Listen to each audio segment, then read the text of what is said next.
பைக்ல வேகமா போனாலும் மெதுவா போனாலும் ஒரே மாதிரி மைலேஜ் கிடைக்குமோ கிடைக்காதோ. ஆனா அல்ட்ரா டியூரா ஃபிளேம்ல அதிக வெப்பத்துல சமைச்சாலும் எத்தனை பர்னர்ல சமைச்சாலும் 70% எரிவாயு சேமிக்கும். வேகமாவும் சமைக்கலாம், காசு மிச்சம். Ultra டியூரா flame.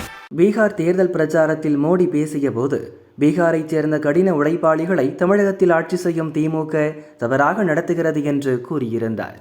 இதற்கு எதிர்ப்பு தெரிவிக்கும் திமுகவினர் பிரதமர் கருத்தை விமர்சித்து வருகின்றனர்.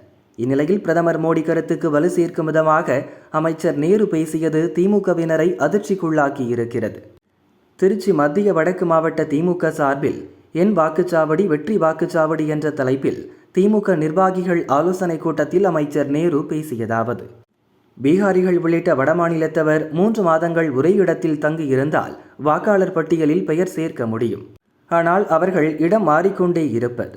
எனவே அவர்களை வாக்காளர் பட்டியலில் சேர்க்கக்கூடாது என கட்சியினர் அதிகாரிகளிடம் ஆட்சேபனை தெரிவிக்க வேண்டும். முஸ்லிம்களின் ஓட்டுகள் ஒன்று கூட வாக்காளர் பட்டியலில் விடுபடாமல் பார்த்து கொள்ள வேண்டும். திமுகவுக்கு ஓட்டளிப்போரை தவிர்க்க தேர்தல் அலுவலர்கள் திட்டமிட்டால் தடுக்க வேண்டும். ஒரே நேரத்தில் 100-200 வாக்காளர்களை மொத்தமாக சேர்த்தால் அதை எதிர்க்க வேண்டும் என நேரு பேசினார்.